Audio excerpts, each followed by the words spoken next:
Could you, would you mind giving me screen sharing privileges? Oh, sure. So hi everyone. Again, thank you for having me. My name's Ben Eckstein. Currently, I am the outreach coordinator at Sustainable Hudson Valley. So a lot of what I do is kind of framing our outreach efforts and working a lot very closely with Repair Cafe and our group purchase program. If you haven't heard of Repair Cafe, I'm sure there's a Repair Cafe event that's going on near you now or shortly. We have one at Sustainable Warwick. Elizabeth Knight Moss is Oh, I didn't realize one she of was our members and has been doing it for years. Oh, I didn't realize she was your go-to. Yeah, I definitely speak to her very frequently. But other bits about me: I went to undergrad at SUNY ESF. I majored in sustainable energy management. After that, I worked for a year and a half at a energy consulting firm. And then I decided to go back to school into sustainable communities and public administration. So I'm doing a dual master's right now. And I ended up with Sustainable Hudson Valley through, I had an internship requirement. So through a close connection, we were able to, I was able to find Sustainable Hudson Valley. Repair Cafe in Warwick this Saturday. Good word, Chad. So let me share my screen, and I believe if I show you the audience window, because I'm doing this through Canva, you should all see this, correct? Yes. And if I change to the next slide, do you all see that? No change. All right. Well, I guess I'm going without notes. That's fine. Let me just pull them up close at least. So yes, my experience with COP was a whirlwind. I was there for 5 days, or I was at the event for 5 days. I was in Glasgow for about 8. I landed on a Friday. Events started that Monday. And so, you guys see me changing this screen, right? Yes. Yes. Yes. Great. So I had a little time getting to Glasgow at first to get situated, get my bearings, and just sharing brief overview of the event. I think it was people went into it very hopeful. There was a lot of talk about, no, this year we are actually doing something. We've made the goals, we know what we have to do, and now we have to do it. And I, as Michael or Bill, I'm sorry, alluded to, that didn't necessarily happen. And I think that's been a theme coming out of COP with a lot of people, including, I have here a quote from Greta. This was, I believe, taken after the COP event. And so dramatic process that is absolutely necessary for us to make progress, but they cannot be the way they are now. And I would agree with that completely. I think the format of it is very bloated and not as maybe focused as I think it might be able to. Part of that might be, the mass of people there, getting 30,000 people into one city is not always going to be a calm event. And also, just speaking a little just about the event itself, the planning of the event was pretty poor. An Israeli delegate got turned away the first day because she was in a wheelchair, and the event wasn't wheelchair accessible. So it's things like that, the communication of the schedule for the day had to be looked up that day. I couldn't go look at the schedule for tomorrow if I was curious. So little things like that kind of made parts of the event very cumbersome, actually. they all gave us all a travel pass as well for free, but didn't tell anyone. So the amount of stories I heard of people getting a 2-week long travel pass only to get there and realize that it was for nothing. I heard quite a few of those stories. Oh, this is not working. So just a quick overview about what was spoken, what was decided at the Glasgow Climate Pact, which I believe they're now referring it to the Climate Pact. Again, a number of countries pledged to reach net zero emissions, and in addition to additional use in electric vehicles, sustainable energy, various goals were made by individual countries, spurring from this. And so I think a lot of the sentiment leaving from this was very disappointed that things were not more ambitious when it came to coal, namely China and India are countries that were not willing to commit to the total divestment from coal. And so part of that is large parts of their economies are based off of it. And part of it is, I know India was expressing the fact that, trying to make the entire country come off fossil fuels while also trying to care for the social capital of its people and trying to deal with the amounts of poverty there, that took precedent over getting rid of coal. So there are reasons to this, but I still believe that, people did not leave as thrilled. The leader of the president of COP apologized to everyone that last day. He was disappointed as well that it couldn't have been more smooth talks. So here's a few pictures of the people I saw. I don't know if you can see my cursor, but in the middle, we have Greta from, I got a picture of Greta from very far away. The top right, coincidentally enough, ended up being my cousin. He was giving a talk at this water event. His name's Gabriel Eckstein. And we got talking and realized that there's a distant relative in our family trees. So that's just a funny connection made. And so bottom left is Gina McCarthy, White House climate advisor, and Tom Steyer. I'll speak a little more about that coming up. So at first, I just want to take you briefly through what I did there. And then at the end of this presentation, I have a few themes that I thought it'd be really good to discuss. Some of the themes that I saw there. I really want this to be as interactive as possible.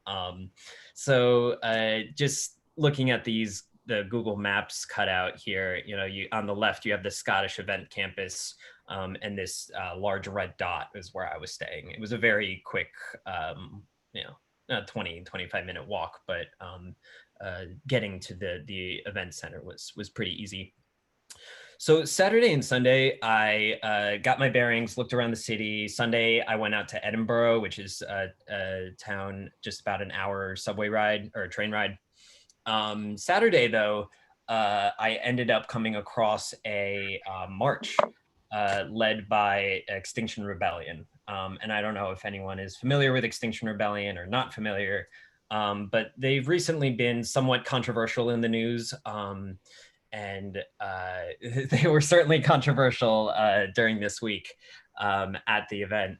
But this, this march that I attended was very peaceful, very, not very controversial. And so I met this guy, Nick, who ended up carrying a ginkgo tree, or he was one leg of this, carrying this ginkgo tree from London all the way to Glasgow. And so people walked this whole way. And the ginkgo tree is supposed to symbolize resilience, and even this little thing can survive walking that great distance. And so it was a really interesting event. I think there was a lot of energy and optimism going into that. And I think the throughout the next few days, it kind of, I wouldn't say things got extreme, but Extinction Rebellion was definitely, um, uh, being a little more cavalier with the advocacy. And so, they were passing out little cards that, showed you your rights, if you weren't familiar with the Scottish legal system. There's definitely uh, some tension there, but we can talk about that later. It's not working again. Nope. So Monday, I went to the Water Solutions for Climate Change conference, and a lot of the themes here revolved around water. And there were, I believe, 8 or 9 different speakers throughout the day talking about various efforts being made to mitigate drought, to mitigate floods. And so we actually ended up taking a quick field trip to the Eddleston Water Project, which was about, an hour drive away. But we ended up speaking to this guy, Philip, the one pointing on the left. And so that's a homeowner in the area, actually. And basically between him and the scientists that came with us, we learned about this project that is focusing on remeandering the river using natural solutions. So not by, they're not putting cement into the ground and trying to change the river that way. They're using natural solutions, logs, bricks, old bricks, stumps to redirect the river to fit more of its natural flow. And so by fitting it into its natural flow, you're mitigating a lot of flooding in the area too. Because I think years ago it was convenient for them to have a straight river, and so they decided to plow it right through, and then it's caused a lot of flooding recently. But yeah, a lot of different subjects on water this day. So COP was separated into the green zone and the blue zone. The green zone is more of NGOs and other organizations that set up these booths and display. It felt like almost like a convention. Very interesting, lots of cool technology, and a lot of interesting people to talk to. So there were lots of things there, the cultural sustainability of museums, modeling energy modeling software. You can see this Minecraft Education Edition, the video game that they're using to teach sustainability to young children. And it's actually only available to schools, which I thought was very interesting. But yeah, a lot of big organizations there. NatGrid, Scottish Power was there. Yeah. Oh, this still isn't working. Doesn't like my arrows. So the blue zone was the area in which all of the delegates were. I think a lot of the high-profile delegates and the people actually negotiating were not located here. I think they were. That location wasn't being publicized.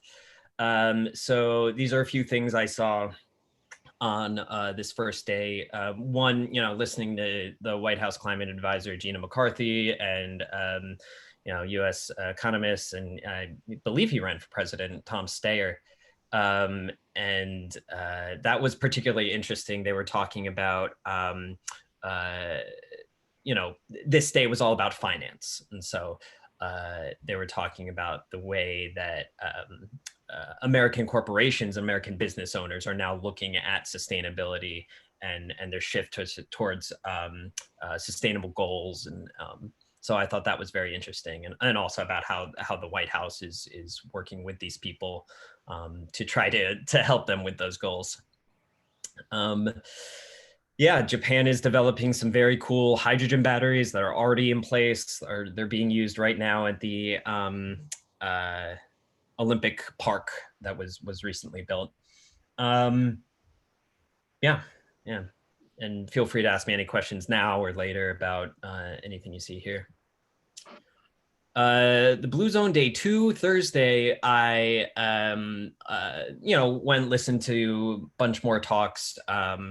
It was really interesting. The way that this whole event was set up was countries all had, not all countries, but they had sections, pavilions that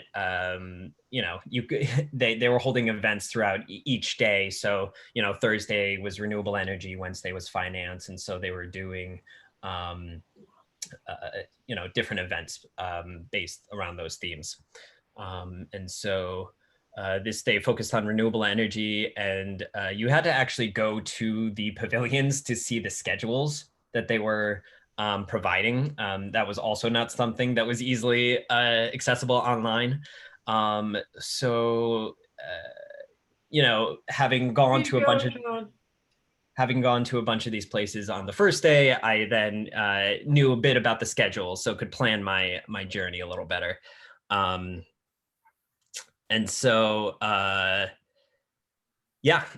think this day was pretty low, not very eventful, but I think something to note, I listened to a talk from JLL Commercial Real Estate, which is a real estate investment firm.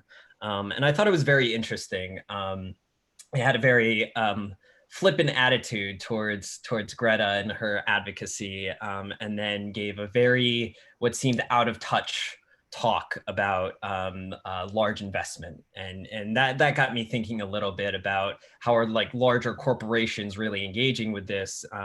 I think you might have heard the term greenwashing thrown around about COP a few times, and I think that was one event that I could really feel that. It really felt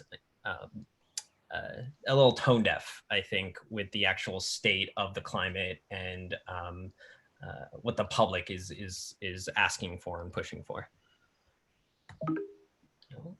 Finally, this was my last day within the event itself. And so this day focused on education and youth engagement.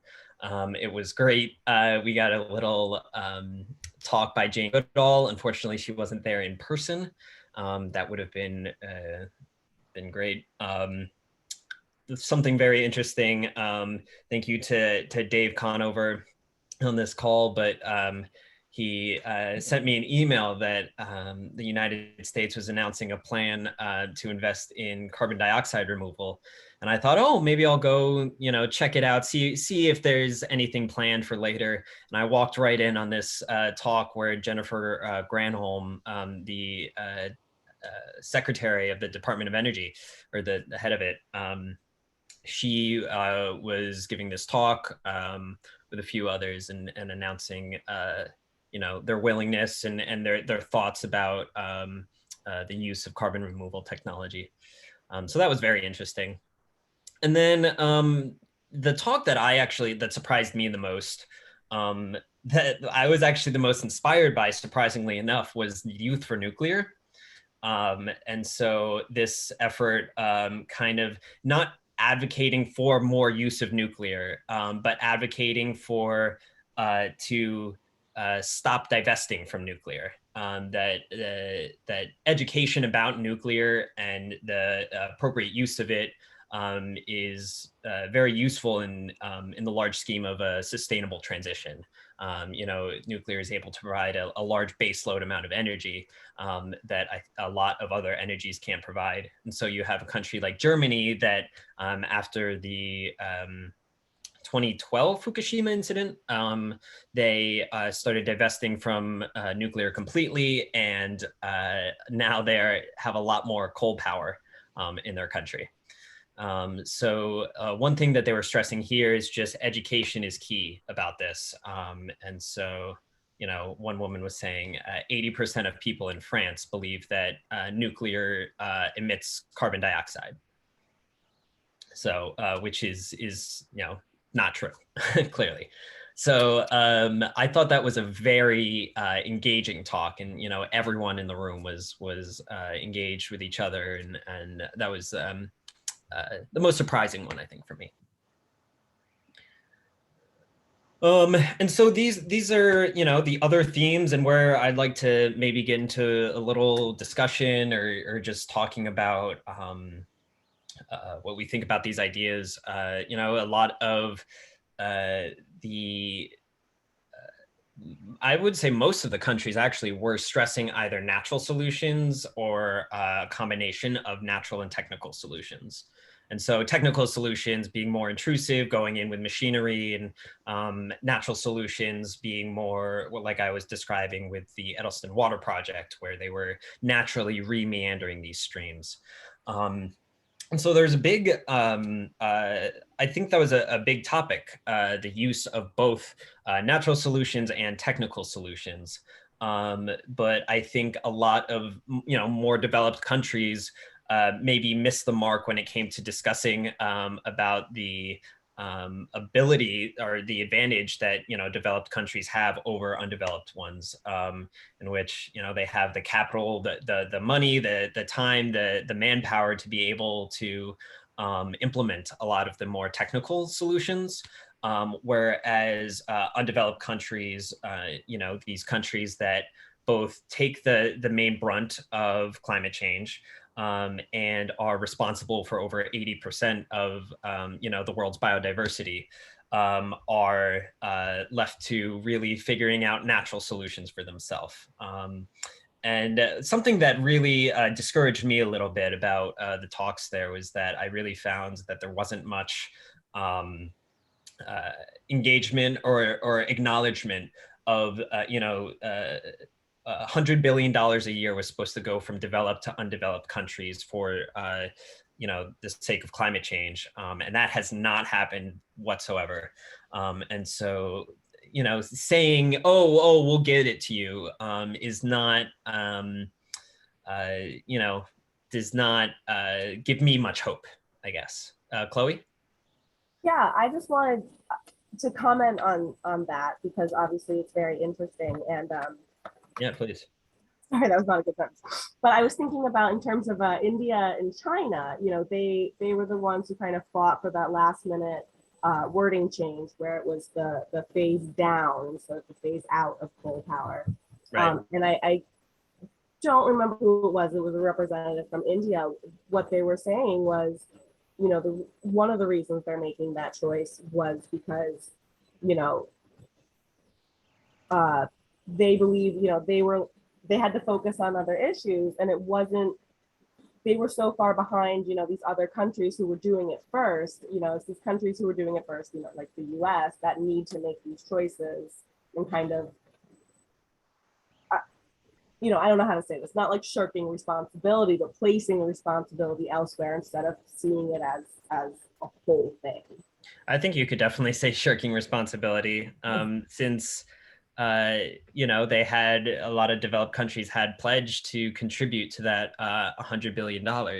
Now, what the division is between each of the developed countries, their contribution to this $100 billion, that was never said. That was never, no one is taking ownership over these things. And so I think in terms of ownership, I think there was a lot more ownership placed on some of the developing countries. Whether that means they follow through with these things is a completely different question. But it did, there was certainly an acknowledgement of we are not doing enough.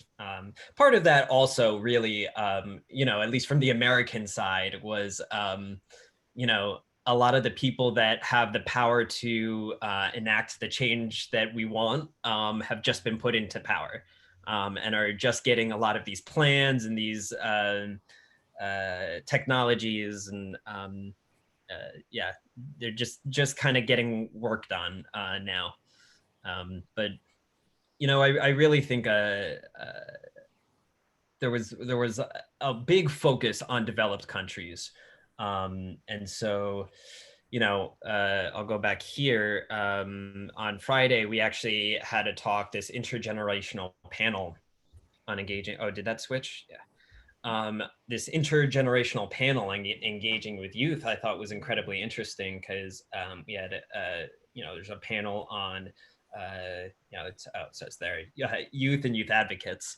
And so there was a theme of we need more inclusion with youth, but also inclusion in those undeveloped countries that, are feeling the brunt of climate change and are not able to even get the money to come to an event like this. There was extravagant design and extravagant food and drinks, and the food was not extravagant there. Don't I was actually very not extravagant, surprisingly. But there was no money for these developing countries to help undeveloped ones send people, and so we're taught. A lot of people there were talking about inclusion. We wanted to hear from these undeveloped countries or these countries that are at risk from climate change, but the action to get those people there and to have them speak was not there. The UN recognizes 7 languages, I believe, or there's 7 main ones, I believe. And I was only in one session that had a translation option. So already, if you don't speak English, you're coming there at a disadvantage. And so you're not able to participate in a lot of these talks and these negotiations. And so there was a lot of acknowledgement of that, and a lot of fighting for that by, a lot of, these people from these countries. But you could tell that voice was being drowned out, I think, by the voice of the developing world. I mean, it can't be that, they didn't think of this issue beforehand. They definitely could have done a grant program or a sponsorship program to get, they should have made the effort to get. Right. And it could have been done, and it shouldn't have been like, while the event's going on, oh, hey, maybe we should have done that. Like, I don't think that's how it happened. Right. Exactly. And so, yeah, this woman that was speaking, Gabby, she was a mother, and she had her child, her baby, in her arms the whole time because she needed to speak there, but there was no option for childcare. And she had to get crowdfunded, like GoFundMe helped her get the trip to come here and speak. She was supposed to speak, but she had to get there to do it. What I thought was really interesting at this panel, actually, he was not a minister, I think minister of the environment, or minister of ecology, I think, of Italy. He showed up at this meeting, and he showed up at a time where people were going down the panel. And so everyone at the panel was answering this question. And so when he came in, people let him speak. And so someone bravely called out to everyone, like, whoa, whoa, whoa, whoa. Like, he just comes in, this is a panel on youth and youth engagement, and you've just interrupted the youth to let this guy come in just because he has people, secretaries with him. And so I thought that was pretty impressive, and very interesting that occurred. And finally, like, the role of advocacy versus the more political side of COP, I think, was really interesting. And I don't necessarily have concrete opinions either way. I personally think, some of these protests and advocacy like this, like what Extinction Rebellion was doing, can be necessary to drive forward a lot of policy. But I think there was tension between the two sides. The advocacy side felt tension because, these politicians are talking away in their fancy place, and they aren't, actually doing or listening to us. And the feeling of the politician was kind of like, we got a lot on our plates. We're trying what we can, but not trying, hard enough. And so I think there was just an interesting difference there. And I don't know, I don't side with either way. I think they're both equally important. I would say that the advocacy that was going on there, the center of the protesting, and a lot of the more extreme demonstrations was not happening at the event. That was going on a mile and a quarter, mile and a half from the event. So, you know, hearing directly from the Scottish people, they weren't too happy about that level of advocacy going on, when a lot of those people, you know, also didn't necessarily want 30,000 people flying into their city. And that was another interesting kind of back and forth. The apparently the UK government or the Scottish government had, you know, laid claim to holding this event, and the UK government said, no, we're going to do this, but hold it on, you know, your area, your space, but we organize it. And so there was a little tension, I think, between Scotland and the event itself. Almost seems unnecessary. Yeah. Yeah. I'm sorry, I can't see your name, but I see you raising your hand. Yeah, it's Alice McMeechan. Alice. This morning I was listening to the Brian Lair show, and with Senator Gillibrand was on, and she was at COP26, and she was very optimistic. And Brian sort of pressed her on it, you know, why, you know, we didn't get, you know, what we need to meet the goals and everything. And she said, well, for one thing, the United States is back. And there was a large congressional delegation, and there were representatives from many of the departments. He still pressed her on it. And she said, well, we got a lot of gains, and we got a lot of things going, she said. So it's like we got to second base, and the advocacy needs to continue, and the people need to continue pressing about it, and we'll get to home plate. So yeah, baseball. I like that.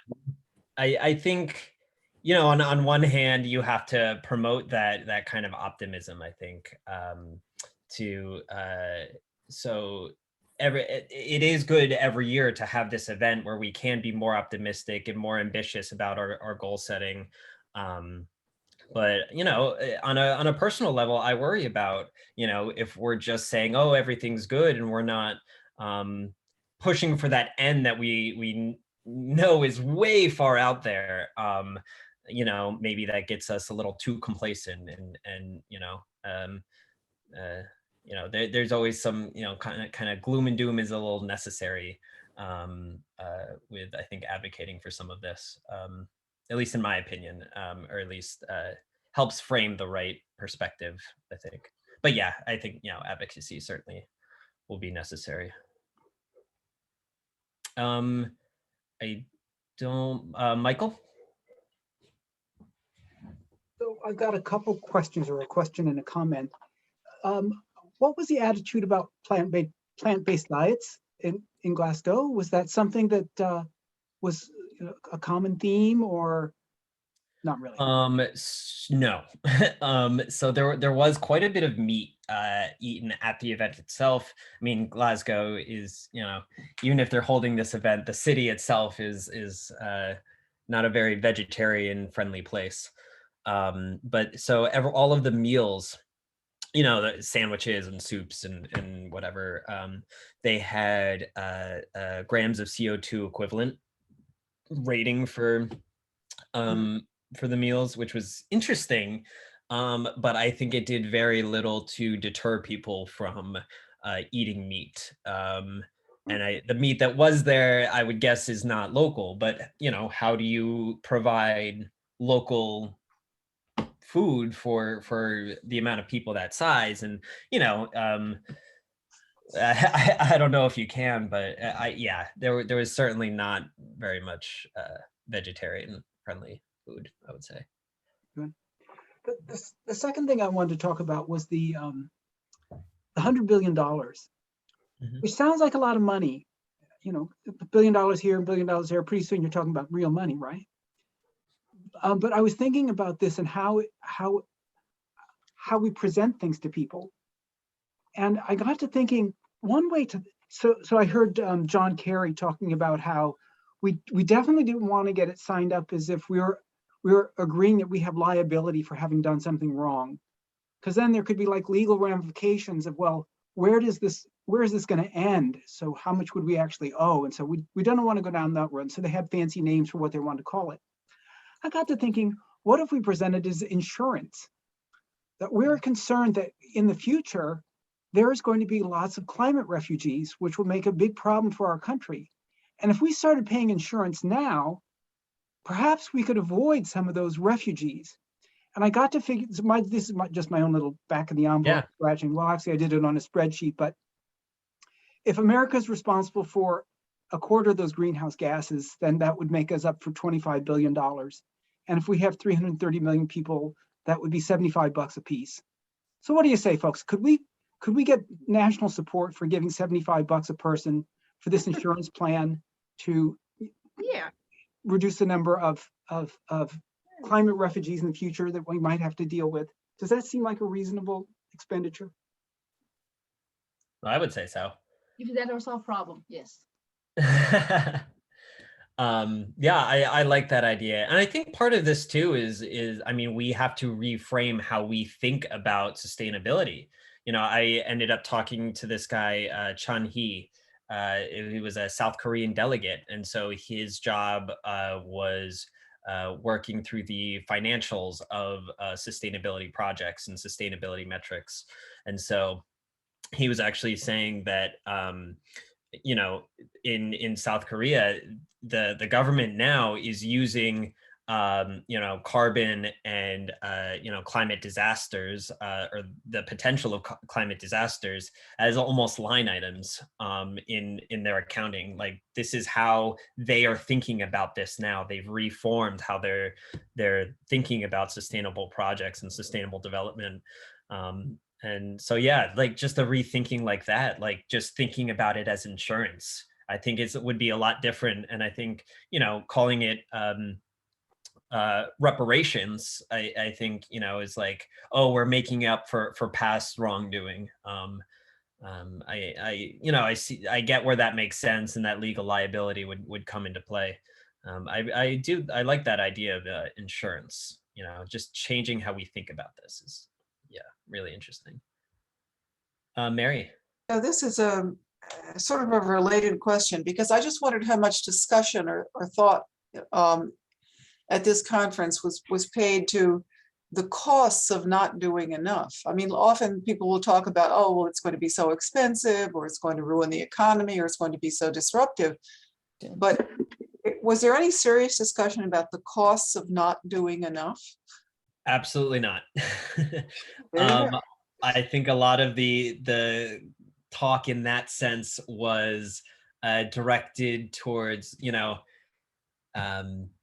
you're losing money on your investment if you don't invest in these sustainable measures. You know, it's talking about money, investments, and, you know, and so the sense of this will just be, it's risk that you're incurring, and so you want to minimize that risk in the most efficient way. And so a lot of that is sustainable management, but yeah, unfortunately not, which was very disappointing. And I think a lot of that is, very focused on the now, less on the future. I think a lot of the talks were focusing on, here's what we're doing now, here's what we're thinking about now, and not, here's the cost that we expect to incur in 20 years, which I think would be a very helpful metric. I think that would be really useful for a lot of these places.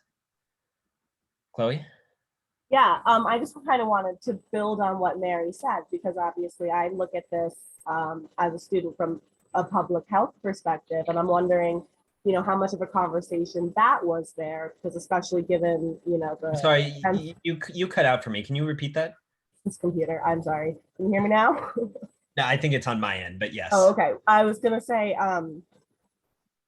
how much of the conversation, building on what Mary said, how much of the conversation was based around the idea of public health, that you need environmental health for people to reach their full health potential, as well as, given the events of the past 2 years, was that any part of this conversation Yeah, I went to one talk that was that addressed foreign aid and working with COVID patients there. Mhm. But largely, I think there was a public health day in the second week that I didn't attend. So So I it think sounds like that, it was a very like sectioned part of it, or an arm of it. yeah. And again, I don't want to, But we throw could get shade into to it, I the know. throw shade to the next week that, I think there was like a health day or Okay. so those topics may have been focused there, but no, there really wasn't much about public health effects, or I think I showed here on Tuesday, yeah, on the right side here, is the tree looking thing, and so that was a clear the air in based out of London, and so they were um, advocating for stricter air laws and yeah, guidelines and things like that. But yeah.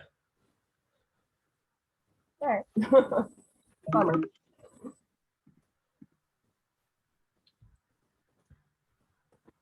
I was wondering if you saw much of the indigenous involvement. I did Yeah. see one very interesting interview of a couple of people.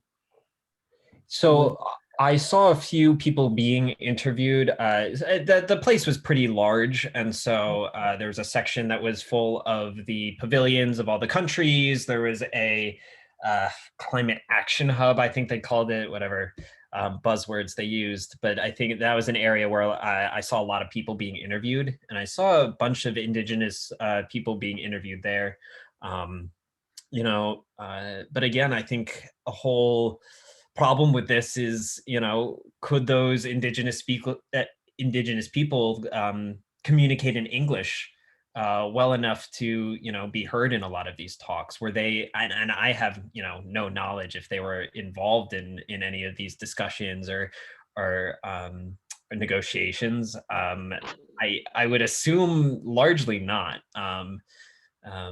Because of the English factor for a lot of them, and there were a few. The I saw. interview that I saw, the woman who was speaking in very good English, and then she was really promoting the person next to her to speak, and she translated for him. So there was that kind of thing going on, but I wondered how much they were integrated into the actual talks. Yeah, from what I've seen, I wasn't in these talks myself. From what I've seen, not very much. There were a lot of non-English speakers that were a little jaded, and a lot of people from these small countries that just did not feel like that they had a word. They weren't included in a lot of this, and it's tough because a lot of the the money that they're trying to move around and the actions they're trying to take, a lot of these small indigenous populations don't necessarily have too much agency over that. But still being included in in those talks and still being able to voice their opinion, I think is so important. But heard a lot of that wasn't happening here, unfortunately. There's a lot of that organizing going on, and a lot of progress has been made among indigenous people for drawing Right. together and building a movement. The other thing, and I suppose this feeds into what you were saying about reparations, insurance, is the whole adaptation versus mitigation. Both things are needed, but the people that have been hit first and hardest are needing to adapt now, and that feeds into the whole movement of people from the South and the migrations, the climate disasters. So getting that balance and getting that, we're all having to adapt, but we can go a little slower where we are. Right. And I think just being willing to, whether you call it reparations, whether you call it insurance, just being able to help out the people if they're from a different country. would like to see a little more of that, especially from the US. But yeah, I would say that, you know, the optimism coming from the United States this year was maybe a little more than in other countries. Um, Bill and Mary, did you have something else to? And this is Bill Green. I was wondering, did you come away with anything that you said, gee, I want to go do this after going there? What was the effect on you as a participant? So I thought leaving, and so I've had to do a lot of thinking and reflecting back on my time there, and it's really easy while you're there to have a more international mind and an international kind of mentality about climate. But leaving from there, if anything, I feel a little more focused in the path that I want to go down.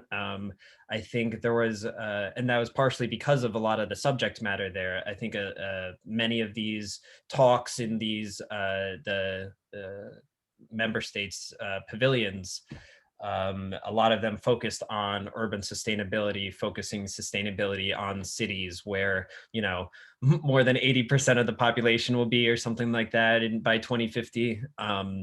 And so looking at these centers of population as places to transition to be more sustainable. That's where my focus and interest lays. And I think that's where a lot of the effort or the presentations were about as well during COP.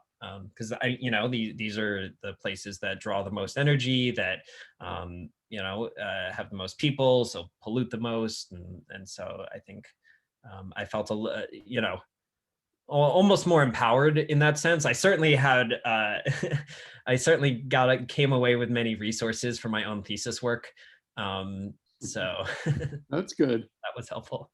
Yeah. Jeff?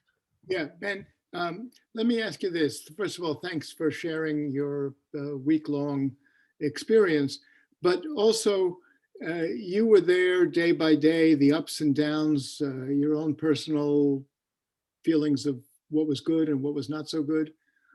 As you look back on it, what kind of grade would you give that process? And how would you maybe put some words around the grade? And I'm really bringing it down to a very simplistic level. I mean, a B plus, a C minus, we all understand that. In terms of ups and downs, what are you,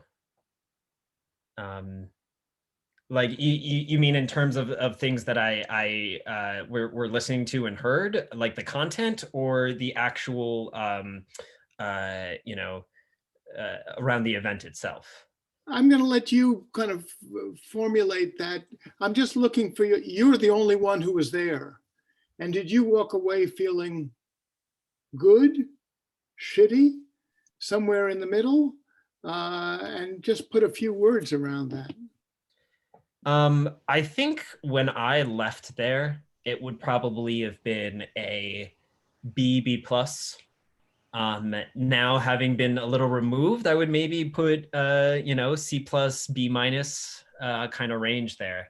I think again, like when you're there, it's really easy to get wrapped up in it and be empowered, and having met all of these incredibly interesting and engaging people was was inspiring. It's hard not to be inspired when so many world leaders and experts and people are there, but I really feel that the goal of this is really for these countries to negotiate with each other and deal with each other and come out with more ambitious and concrete goals that we all want to see. And I can't say that happened. And so the actual content and being there and the things that I learned, if we're just looking at that, A plus easily. But that isn't why this event happened. Thank you. I just wanted to get that kind of visceral as you walked out the door, and maybe a week later as you thought about it, what your Yeah. thoughts were? Yeah, I think a lot of just the sentiments are around, you know, this could have been better. This could have been done. It could have been more ambitious, and yeah, that's why we're there. Well, that's why they're there. Michael? I'm curious to see how people feel about the semantics around the phase down versus the phase out. And because, you know, I heard them talking. Of course, we wanted to phase it out, but it occurs to me that the only real successful international treaty there's been was the Montreal Protocol for the ozone depleting substances. And I think people don't understand that they started with certain agreements, certain things would happen at certain times, and then as things fell into place, they found they could actually speed things up. So yeah, ideally they would have been saying, yes, we're focusing now on a phase out. But you know, they said they phased down. They were going to have to phase down before they phased out anyway. So at least you're turning. It's a huge boat. You're turning the boat. So I guess that's a little bit how I felt about it. On the other hand, we should have been phasing out a decade ago. So there's that. But Yeah. what did other people think about the phase out versus phase down? I think if you cannot at least say that you have to phase it out at this point, we're in big trouble.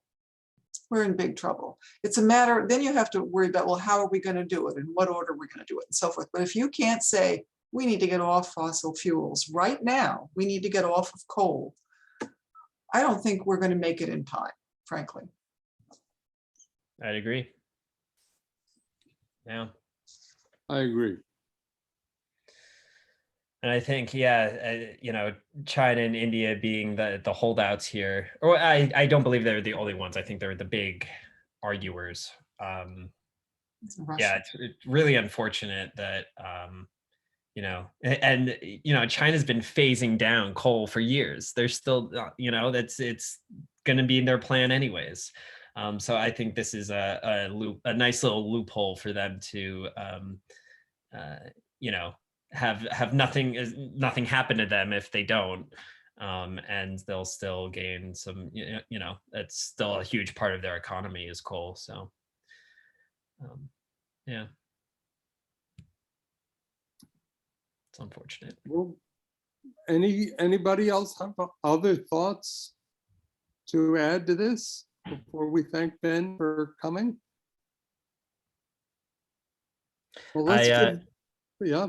Oh no, continue. Sorry. I just want to give Ben a big round of applause because we're thrilled to be as close as you're getting us to this big event. And even though we all have a certain amount of trepidation that it's not getting us far enough, it's really interesting, and we're thrilled that you're able to do this. I really appreciate you saying that. I appreciate you guys having me. You know, any you know, things that you thought I could have touched more on, thought I should know, let me know. You know, I'll probably be giving some version of this presentation a few more times. But I appreciate your kind words.